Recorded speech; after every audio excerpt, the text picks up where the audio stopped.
Welcome to Afternoon Light, the podcast of the Robert Menzies Institute at the University of Melbourne.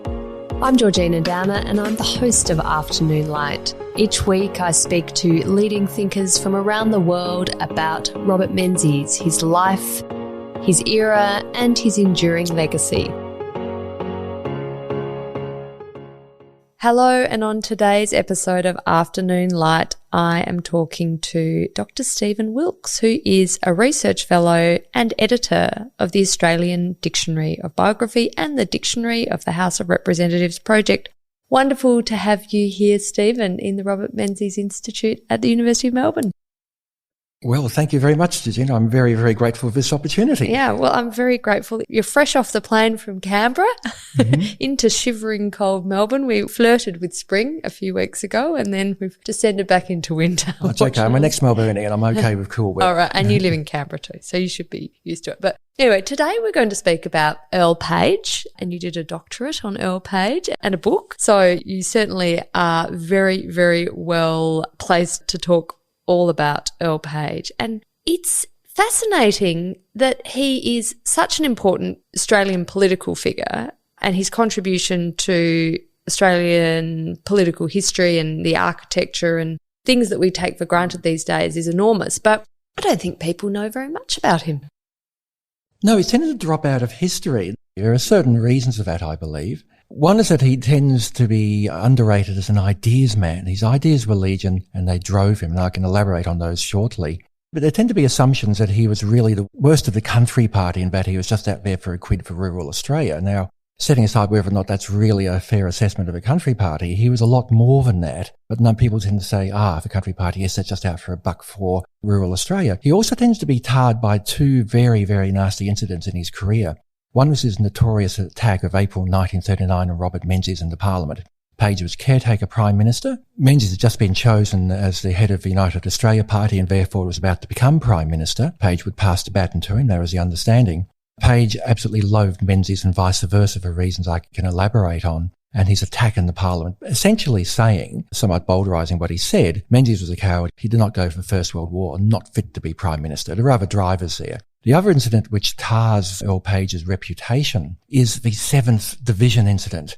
Page, in his amazing, long, varied career, served for several months on some committees of Churchill's War Cabinet, based in London as Australian representative, paralleling Stanley Bruce, who was High Commissioner. Fortunately, they knew each other very well and were able to make it more or less work. The issue was whether the 7th Division, returning from the Middle East, should go on to Australia or wherever, or perhaps to Java, or should it be diverted to Burma, which Churchill and Roosevelt favoured. Burma seemed to be falling. There was concern about the supply routes into China. The Australian government wanted them back, or at least where they wanted them to be, to Java or Australia. There was some consideration still being given to that. And Page went along with Churchill. Now, he was supposed to be representing the Australian government, but Earle Page being Earle Page, everything was going to be ultimately his agenda. He gave Churchill the impression that once Canberra saw the full case from London for their going to Burma and not going to Australia, they will probably agree. So he was involved in Churchill's decision to get the convoy ready to be turned around and headed north to Burma.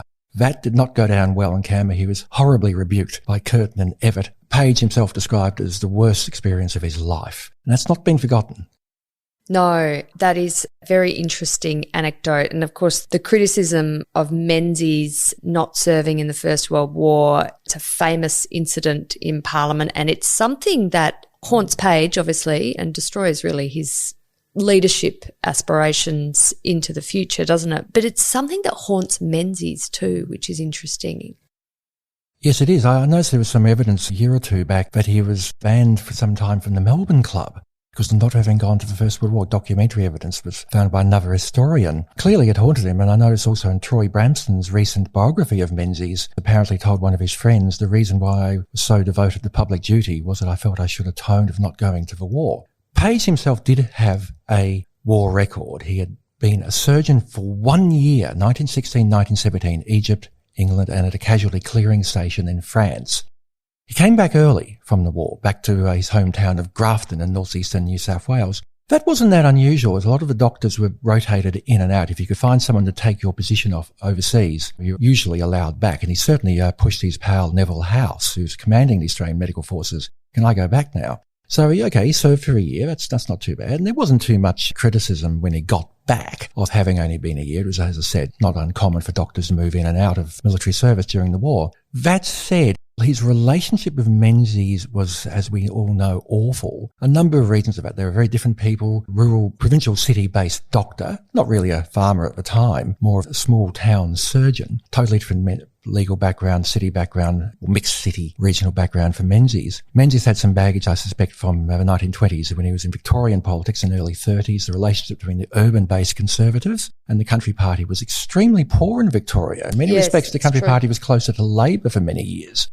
And in fact, Menzies resigns from the Victorian cabinet over an issue to do with basically propping up companies that the Country Party in Victoria favoured with government subsidies.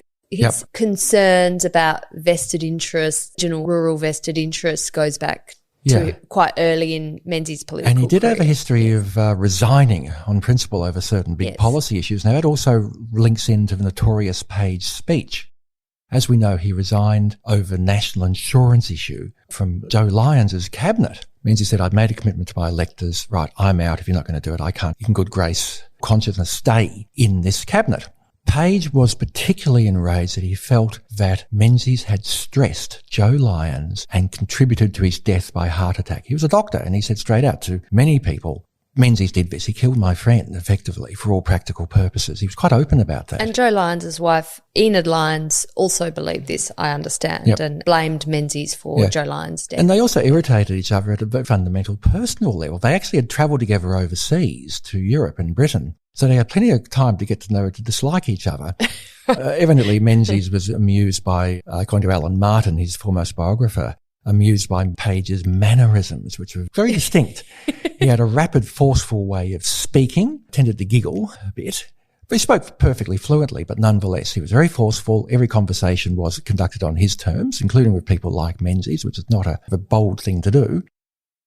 Would have irked Menzies, I to say the imagine. least, and had a habit of repeating a little phrase like, you see, over and over. He was well known for that. There are no recordings of him speaking in that manner. What a shame. There are formal recordings, and I must say his reputation is such that when people hear a formal recording of him talking to camera, for example, people are often surprised that he's perfectly straightforward, normal, fluent, articulate, clear. Because again, the Menzies attack and other incidents tends to create an impression in some people's minds that you're going to have this raving, ranting, angry man. He's not. He was actually quite a forgiving bloke. He never totally made up with Menzies. He never fully apologised, but he did come around to saying, I was wrong to have said you're not suited to being Prime Minister, which is almost an apology, but not quite. And did twice again serve under Menzies in his ministries. But nonetheless, there was always this tension. And in Afternoon Light, Earle Page is one of the very few people who get a bagging in that book. Afternoon Light is, of course, one of Sir Robert Menzies' memoirs that he writes after his retirement.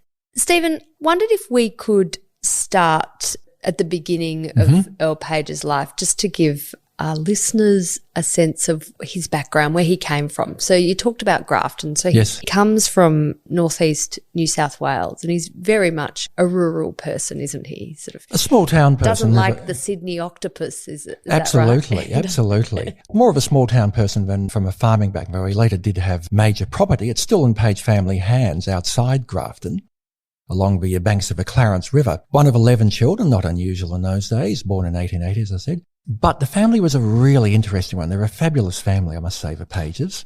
Not a wealthy family, but incredibly active in social good works. Strong Methodist influence, practical earthly good. They were involved locally and heavily involved in education, in local cinemas, newspapers, even a meat canning facility. Just about everything. And of those 11 children, 5 of them went to Sydney University. I think it was all boys. I stand to be corrected on that. But nonetheless, 5 out of 11 from a not terribly wealthy family from out in the provinces to go to Sydney Uni in those days was pretty impressive.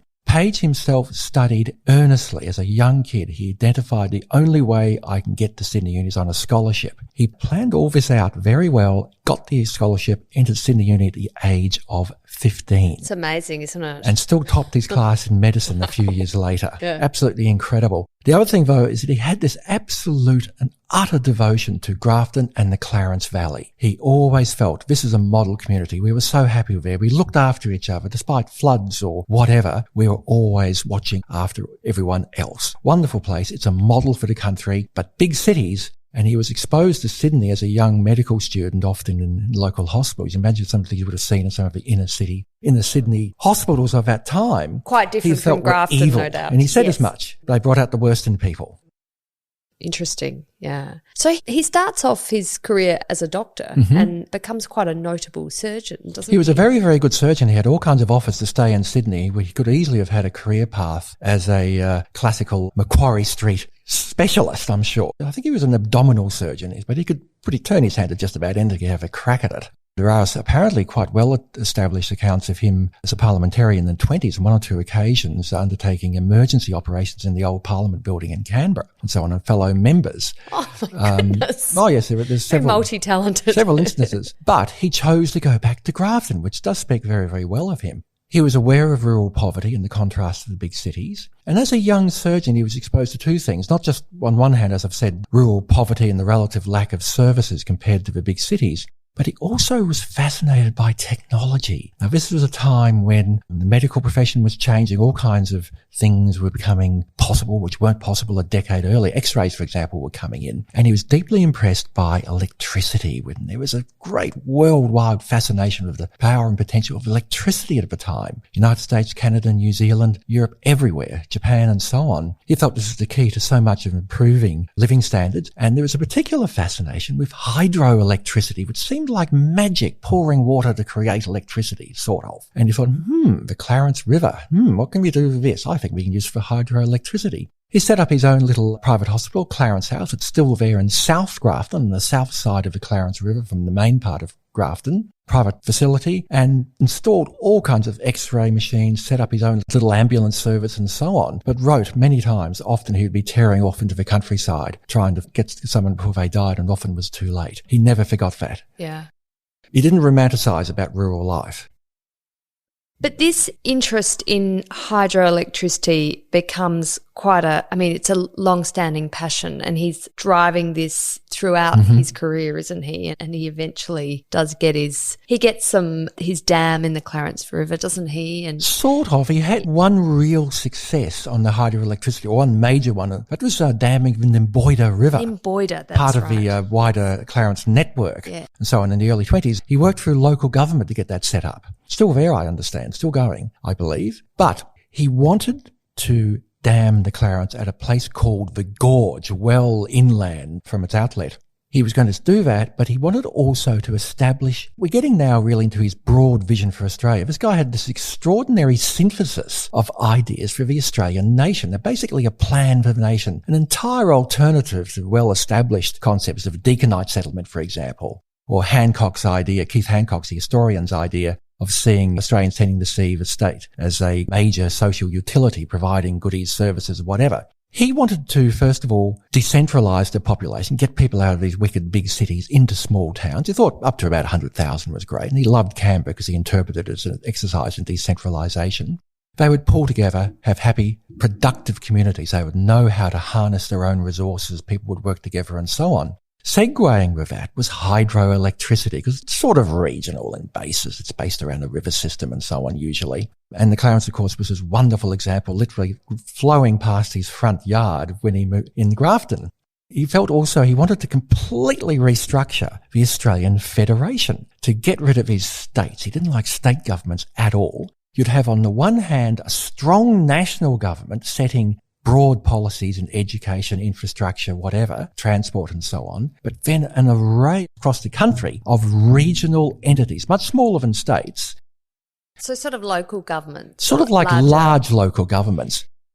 Because he says in 1917, he speaks of the bastard constitution, which has left the national government continually at the mercy of the states. So he's, railing against the Federation, isn't he? He was one of the earliest significant critics of the Australian Constitution. Yeah. He and the Labor Party disliked the Australian Constitution for various other reasons. They felt it had too many balances, checks, upper houses and so on states, which constricted their powers. They wanted a really strong national government. Page also wanted a national government, but he wanted to work in harness with these regional entities. He rather unromantically called them, I think it was regional units or something. That is very and so unromantic. It doesn't sound terribly exciting. I mean, he was never terribly clear on how many there would be. It wasn't a great number, a dozen to 20 maybe, varied a bit from time to time. They have their own little legislatures. But they wouldn't be setting national policy. That would come from a federal government. He was very big on various ideas. He was tossed around for some sort of central planning agencies. And indeed, one of the reasons why he clashed with Menzies in 1939, he felt Menzies had failed to support him. Audacious, even by Page standards, initiative to establish such machinery. Which, of course, Menzies would have been opposed to because it sounded very much like socialism, let's be honest. Well, Central Page was an planning. ardent anti-socialist, but there were so many contradictions which he had some difficulty explaining away, and historians have to this day have been puzzled. Strong national government, as I mentioned, but also these regional entities. And he said, well, one's policy, the other's implementation, that's going to be Was okay. Earle Page the original agrarian socialist then? He would hate to be called an agrarian socialist, yes. but the Country Party is also terribly, terribly difficult to classify on the conventional left-right spectrum. Ardently anti-socialist, but at the same time not averse to government intervention and support here and there. Page tended to see himself not as a conservative, but he thought of himself as an innovator. And he often pictured himself, drawing on his memories as a young surgeon in this rather crusty old profession, battling rather more experienced but also very conservative surgeons who did not take to new ways so readily. He pictured himself as the knight of innovation, of change, the modern wave, a new way. I showed them. He would repeat anecdotes about, I showed them. I showed them the way about how to do this operation or that operation. They realised I was right in the end, and so on. And so he would probably say, I'm an innovator, I'm not a conservative, I'm a man of the future.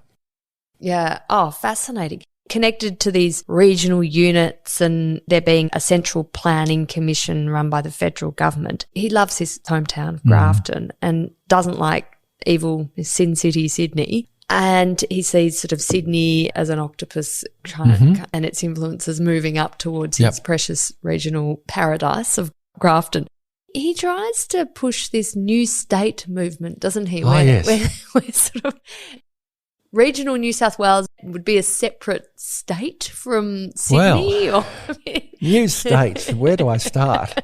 It sounds outlandish today, doesn't it? It does a bit, let's be honest, especially for someone who ends up being a very serious political figure. Yeah. But look, it was such a serious deal back in the early days of the Australian Federation. The Australian Constitution has sections on how to create new states. And it was widely expected by the founding fathers of the Australian Constitution that there would be new states.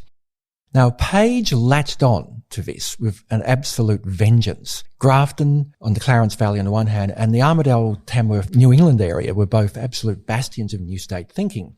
Australia's unusual in having these new state movements, partly because our states, particularly New South Wales and Queensland, were large. They had sizable populations in diverse outside the main cities, particularly in Queensland, which felt that they could go it alone. Brisbane, Sydney were distant, felt they were hogging all the resources, which there was some argument about that I won't get into perhaps.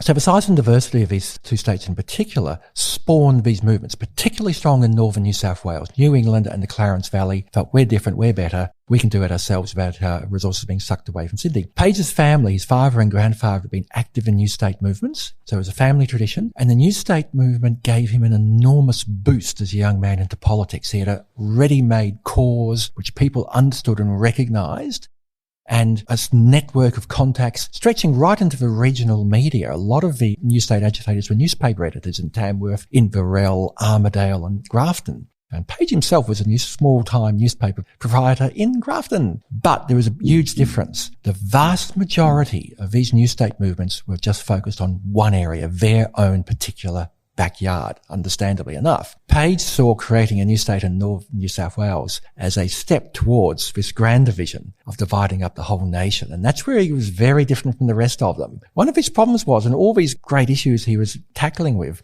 he could get allies for particular issues, for hydropower here and there, for new states here and there and whatever. But the synthesis, the broader picture he had, very few people bought that as a package. Right, I see. But despite that, despite him finding it difficult to sell the whole package of his ideas, he was able to create this political entity, this new party, the Country Party, absolutely. in 1920. And he sort of seems to quickly progress Yeah. through getting into politics, getting elected to his seat. He was elected to the seat of Cowper. Yep. Then, yeah, It's a funny creates thing. this party out of this. You know, they do quite well, don't they? He was incredibly fortunate, I guess.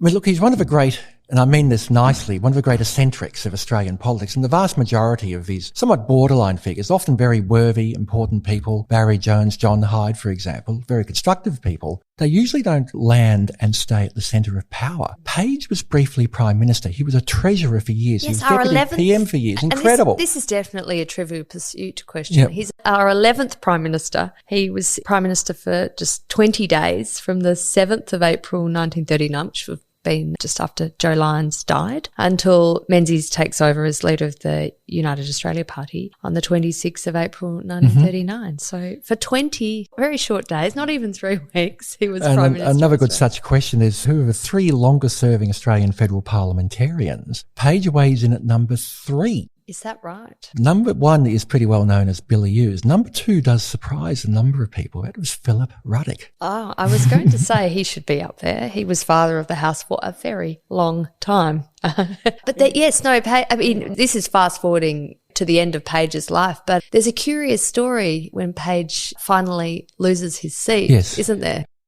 Yes, he held the seat from 1919 up to 1961. And in the big swing in 1961, he lost it. Now, he was dying of cancer. And he apparently, opinions vary on this. Most people feel that he did not know he had lost the seat when he died. 1 or 2 family members have suggested he probably had guessed. The person who won the seat, and I'm sorry for the Labor Party, I'm sorry, I can't recall his name. He was a oncer, as it turned out. Knew Page very well. One verse story, which may or not be verifiable, is that he was delivered as a child. He was born to Page as a doctor, possibly not. I wouldn't bet the house on that. So he held that seat for so long. He had a tremendous solid power base. The Pages were an extremely well-known, popular family in that area. That's part of the explanation why this unusual man rose so quickly. But the real thing was that he rode the rise of a country party. Right around the world, particularly in countries of new settlement, as they're sometimes somewhat unfashionably now called, Canada, Australia, New Zealand, United States, and also Scandinavia, these rural protest parties, for various reasons, emerged. Most of them died out or amalgamated with more mainstream conservative parties. The Australian Country Party was different. Page was one of its founders, not the only one. He wasn't the first leader of the Country Party. It was a Tasmanian called William McWilliams was the first one as a stopgap interim. Well, you can do the job. You've been a parliamentarian before. A number of rural independents endorsed by various farmers' associations. After the 1919 election, caucused together, 11 of them, said, well, we'll call ourselves the Country Party. What about that as a name? And went from there and eventually evolved into a conventional political party. But the big thing for Page, not only did you have this new party rising and starting to move towards establishing the balance of power,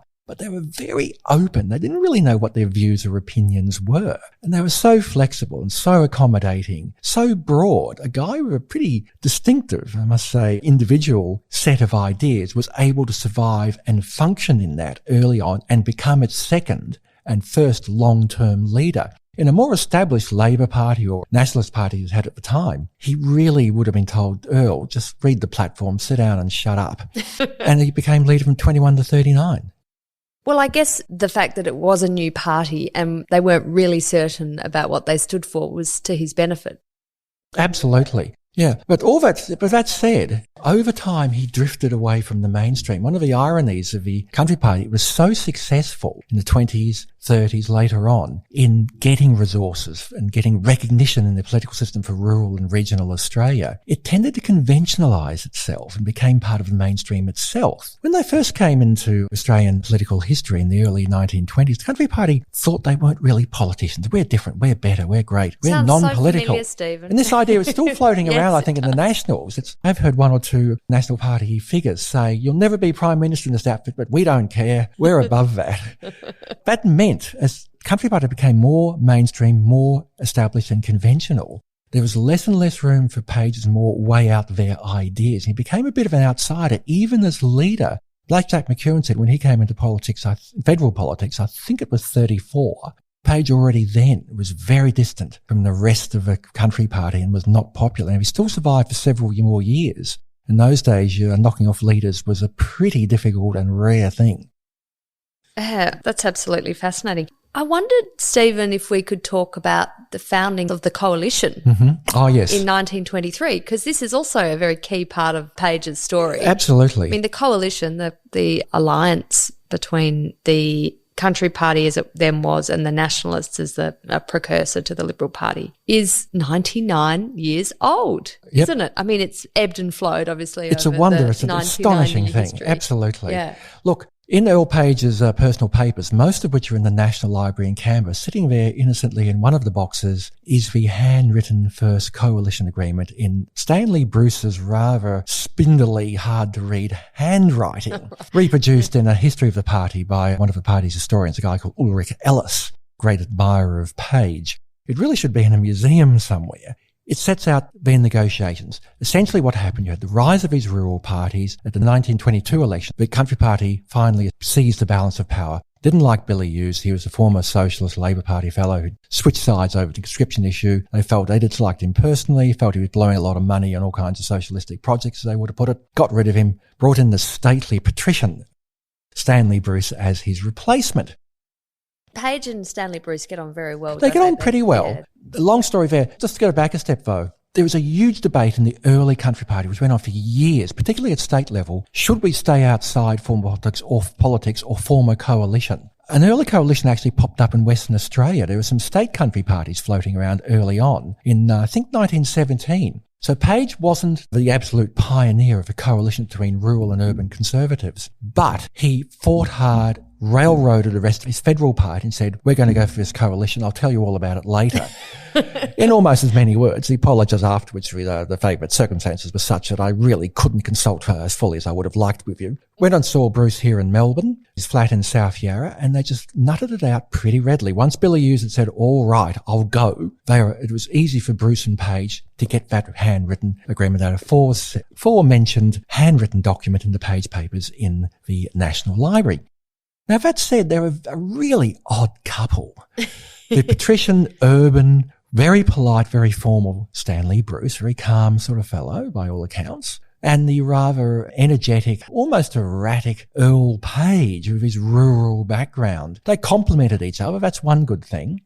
Their economic views were sufficiently compatible for them to work. They were both keen on the development of Australia, or developmentalism, as it's sometimes called. It's a little word I've seized upon. Bruce was more conventional, foreign investment, migration, a very rational, cautious approach to tariffs and so on, and a great efficient man on efficiency. He wanted efficiency in government. He was channeling to some extent a lot of his business precepts. He was one of the few business people to be Australian Prime Minister. Turnbull was one of the few others, almost the only other. Whereas Page was he was into development, he was into efficiency, but again, you had all these add-ons of the planning and the hydroelectricity, the new states of regionalism, which Bruce only somewhat bought. Now, it's pretty clear that whilst they worked together fairly well, Page thought more of Bruce than Bruce thought of Page. In some of his private comments, he said, yes, we worked okay. I had to tell him to shut up sometimes and cool down and what on earth are you raving about? But he sometimes came up with brilliant ideas. He was not happy with the attack on Menzies at all. Bruce was more personally simpatico with Robert Menzies, not surprisingly. And rather bizarrely, in 1939, after Joe Lyons' death, Page attempted to induce Bruce to come back and again become Prime Minister. He was living in London at the time, which Bruce dilly-dallied over and effectively said no, or imposed impossible conditions, which were an effective no. So yeah, they got on, they complimented each other, but Bruce never went full Page, to put it that way. Okay. Well, and appropriately so, given they were from different political parties. But initial coalition agreement is an incredible coup for the Country Party. Bloody good deal, yeah. They got 5 ministerial portfolios out of 11. Yes. So almost 50%. Was Page to be called Deputy Prime Minister, and the new government would be called the Bruce Page That's right. The Ministry. Name was terribly important. Bruce was pretty, I wouldn't say blasé, but I think he just made a judgment that he really could still run the show. And there were claims many years later, usually by people who were not directly involved in these events. This government, it looks like it was really being run by Page. I don't think that was the case. Bruce was a fellow who said, look, I really don't care who gets the personal credit for these initiatives in my government. If Page wants to take it, all right, although he did occasionally want to privately complain. But a seasoned observer like George Pearce said, no, Bruce was clearly always ultimately in charge. And there's quite a lot of evidence in the Page papers. There's letters from Bruce saying, Earle, I'm going overseas. This is, I want you to definitely to get covered and sort it out whilst I'm away. I'll be coming back and I'll be checking. Rather more politely worded, but clearly the sort of correspondence of a man who is ultimately in charge. Okay, called the Bruce Page government. Bruce was number one, Page number two, and technically he did not adopt the title of Deputy Prime Minister, but that's effectively what he was, and of course Treasurer, and he greatly expanded on the role of Treasurer. It was his platform to stick his nose into pretty well anything. And as Treasurer, of course, he was sort of slightly able to get his own back with the states, wasn't he, through the creation of tied grants to the states. Yes, absolutely. Tied grants. Well, isn't that he was finally controlling those states. Isn't that a little can of worms? Tied grants. Oh, this is quite a story. We know tied grants now. I mean, you know, obviously they're a key part of the Commonwealth sort of funding activities, but this was the beginning of the tied grants. It was. He wasn't Earle quite the very Page. first one. Apparently Billy Hughes and possibly others did apply a very few tied grants, but it was Page who systematised them for the purposes of building rural roads. And as a doctor, he was very aware of the importance of rural roads to get out to patients quickly. So he and Bruce went along and, after some High Court challenges, which they won, produced these schemes.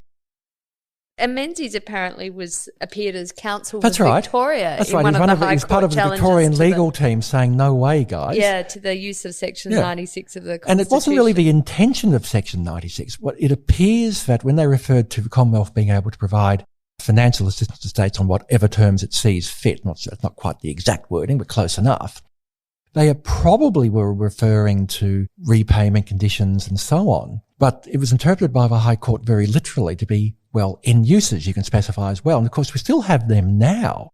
Now at the top, for many, many years they were used rather sparingly for very targeted purposes, roads, higher education famously. But under Whitlam and other subsequent governments, they started being applied to pretty well bloody anything the Commonwealth wanted to do. So hence you have Commonwealth funding of car parks. Yes. In Australia's cities and so on. CCTV. Yes. Netball clubs. Yes. It's amazing what the Commonwealth can get its hands into. But do you think Earle Page would be happy with that? No, he wouldn't. Oh, okay. I don't think so. He would have felt they shouldn't be going through states at all, but you've got to have his regional entities. He would say, look, the outcome in the end maybe is okay, but it's not really what I want. He would have had a much more energetic role, much more constructive role for his regional entities. He would say probably the shift may have gone a little bit too far to the national government now. What about his views on central banking? As Treasurer, he took quite an interest in this as an issue and really wanted the Commonwealth Bank, which was at that stage the central bank, to be a much stronger central bank, didn't he? Yes, he greatly increased its role. He didn't found it. It was founded under one of Fisher's Labor governments, and there's a little controversy there as to who was the main progenitor, which I will not get into.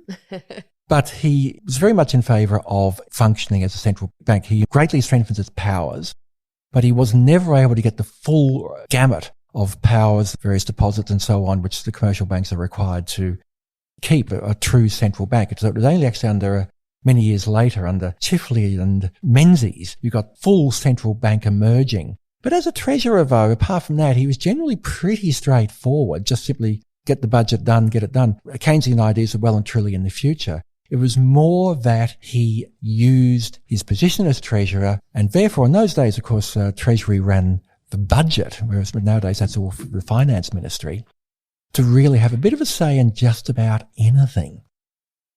He obviously relished this role as treasurer and the ability to drive his own particular agendas through. Mm-hmm. Another interesting thing he was involved with the precursor, was it, to the CSIRO?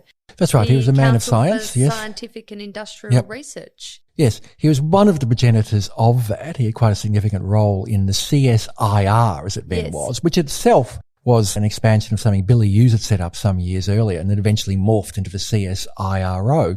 He was one of the very few Australian political figures, senior political figures, particularly at that time, who had a science background. He saw himself as a man of science. And both he and Bruce were very keen on this CSIR. And indeed, if you look at some of Bruce's speeches of the time, introducing the legislation for this entity, they sound so much like the speeches of today on innovation is so important. We are underperforming in this. We have great potential. Exactly the same. It's funny you say that, Stephen. When you were talking about Page seeing himself as an innovator, I was thinking of Malcolm Turnbull being very, very enthused by innovation in his term as Prime Minister. That was very much the future of Australia through innovation and diversifying the economy by moving out of the traditional agriculture, mining, resources into innovative industries. He was a bit of a guy for picking winners here and there. He never used that term, of course. But he was very, very confident that the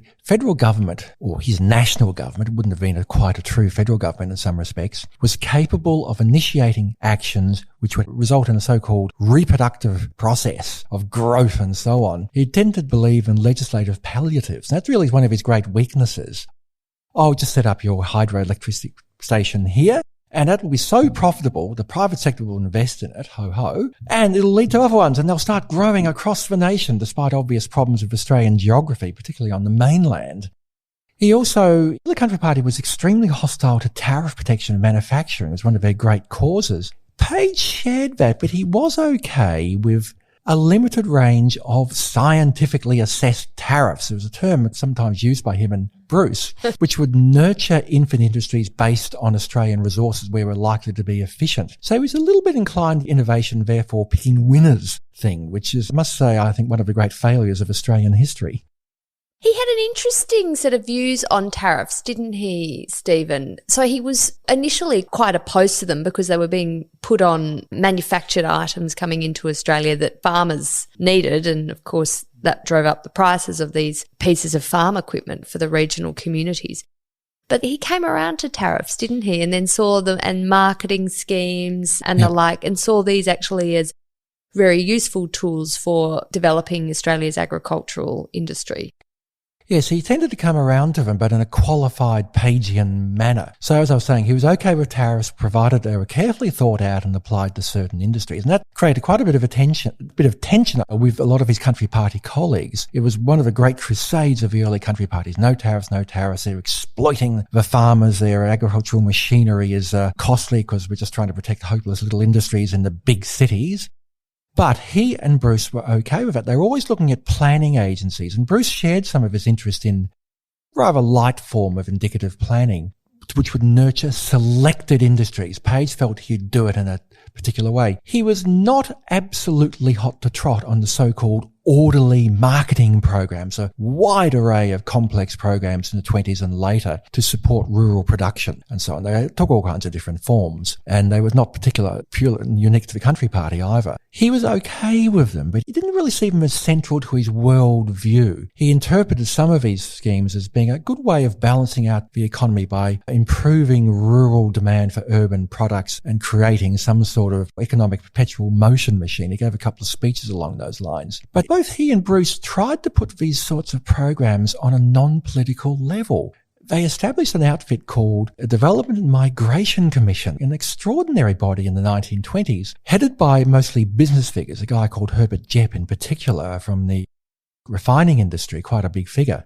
And this DMC, as it was known, was established by them to try and elevate development policy beyond mere politics. It would assess a lot of projects, particularly those linked into programs for British migration, bringing migrants out as basically as land and urban workers. And it also had an extraordinary wide brief to stick its nose into just about anything. They did an assessment, for example, of the Tasmanian economy. So what are we going to do with Tasmania? Okay. And all kinds of things.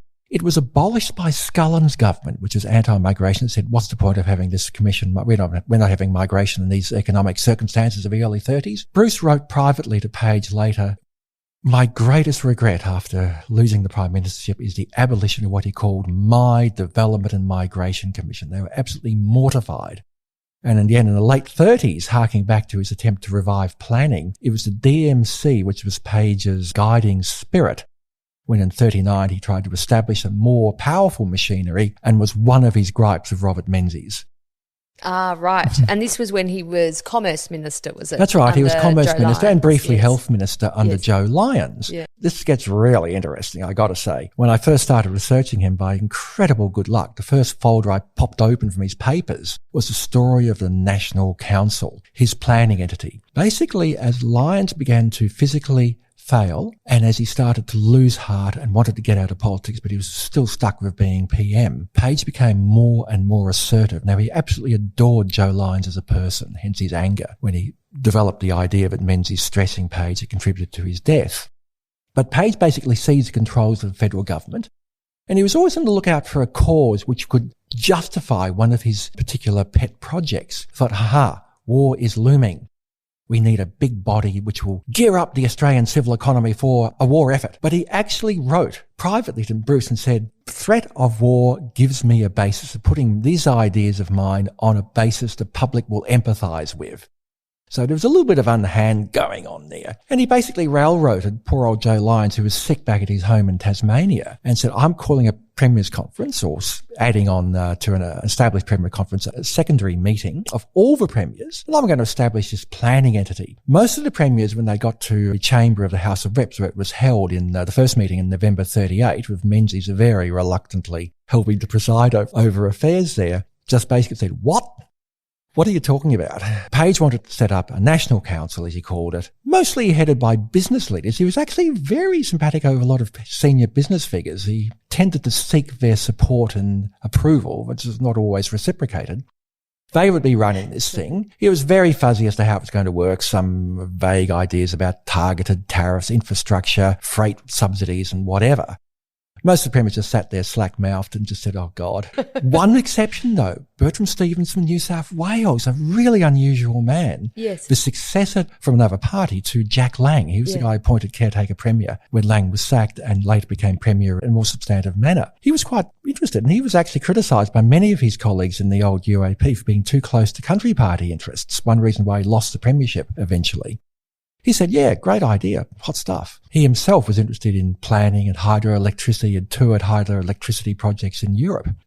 Second meeting, okay, so it basically fell over. Page did a bit of rejigging, gave the states a slightly bigger role in this aforesaid National Council. It was actually... Begrudgingly. Begrudgingly. It was actually nominally established, but never did a thing. In March 39, it was created. Had one brief meeting and then just flopped over and died. Right. And obviously, very soon after that, then Menzies becomes Prime Minister, and no doubt the idea is completely and utterly kiboshed. Now, Stephen, let's fast forward to the election of Menzies in 1949. Mm-hmm. So Menzies becomes Prime Minister the second time. So Menzies appoints Page as his Health Minister, and he's Health Minister for quite some years. It's until 56. 56, so for 7 years, or almost 7 years. So a long-standing health minister, and he's known as the father of health insurance in Australia. Mm-hmm. So his contribution to health policy in Australia, free medicines, there's a number of, you can thank Earle Page for medical services to the poor and increasing Commonwealth grants to hospitals. Those things are due to Earle Page. The fact that Menzies appoints someone who he really loathes, does that indicate they had a reconciliation at all? No, I wouldn't call it a reconciliation. I was thinking it was more a begrudging acceptance. Well, you exist, I'm going to have to do something with you. Yeah. And so on. He actually brought him back into his cabinet in 1940, around about the time he almost lost the 1940 election, as Minister for Commerce, and there was various friendly comments being made by Page. I realise now you are a great leader, etc., etc. At one stage, he even offered Menzies some rather gratuitous medical advice about how to handle stress and so on. So Not lose weight. I'm sure Robert Menzies was absolutely delighted by. Yes, I'm sure he really appreciated it. Just before Page chuffed off to London, what I mentioned earlier about going off one of Churchill's war cabinet committees, or a couple of, more than one of them. 49, what happened was that the Chifley government basically tried to set up a national health service modelled on Clement Attlee's national health service in Britain. So it was almost a nationalisation of the medical profession. They were vigorously opposed over this. It was a complicated matter, but basically they were having real trouble getting it up, getting it through Parliament, getting the legislation and so on, and it still wasn't up and running come the 1949 election. I think it was recognised by Menzies that Page had the skills and credibility with the medical profession. He also had a track record himself as a young doctor being involved in some of the battles earlier in the century between the medical profession and friendly societies, which are very big in their day, with salaried doctors they were using and all kinds of things. It's a very complex debate. But he had been involved in that, so he was trusted by the mainstream medical profession. He brilliantly, highly successfully negotiated a settlement with the medical profession, basically to set up what was a very distant forerunner of Medicare, essentially recognising and enshrining private medical insurance, subsidised by the Commonwealth through subsidisation of claims being made for treatment, but with add-ons of means-tested free medical services and some certain selected free pharmaceuticals, Commonwealth funding of hospitals and so on. So, Stephen, and I may be putting words into your mouth here, we can thank Earle Page for avoiding the NHS in Australia, because, I mean, the NHS, you read about it in British press, is not in a good way and doesn't deliver the health outcomes that we expect here in Australia. I mean, there's many good things about the NHS, but it has this very weird place in British political life, and no government seems to want to touch it, yet that means that it's completely unreformed and unwieldy. Yep. Whereas we have, by international standards, a relatively well-run and well-functioning healthcare system with the mix of private and public healthcare. He's one of the figures we can thank. He certainly opposed it vigorously at the time, but there were various legal challenges and pushback from the medical profession itself. So he was a very important element in that, but not by any means the only one or even the major one. He negotiated what really was a compromise, but he felt very strongly it shouldn't be a nationalised industry in any way or be seen as such. He also had concerns about the social and cultural effects of providing too much welfare, as he put it, and so on. He felt it would make people dependent and encourage what we now I think call a dependency culture. So he was very conscious of that. Now, that said, there were criticisms of his plan as it was being hatched, and it took several years in negotiations and was put into place bit by bit, that it was going not to be very financially viable. And there were criticisms from, guess who, Treasury in Canberra, the dreaded Treasury Department, now our finance, we would say the finance department, where the Treasury still exists as a policy advising entity. There was something in that. There were a lot of cost overruns, but by that time, when they started to become very apparent, he had left the portfolio, retired to the backbench, and dedicated himself to the cause of damning the Clarence at last. Okay. Well, on that happy note, I think we should finish this discussion. It's absolutely imperative, I think, that people know more about Earle Page. He did many really important things that have a lasting legacy to this day, and I really thank you for coming on Afternoon Great, thank Light. you. It's been marvellous. Really, he was Australia's foremost and most interesting advocate of what I call, again, the term I touched on earlier, developmentalism. Basically, this belief you could engineer Australia to realise its potential. It's a great story, still to be fully researched, I think. Well, you've got, I'm sure, another book in you then, Stephen, or maybe even multiple volumes. So thank you very much.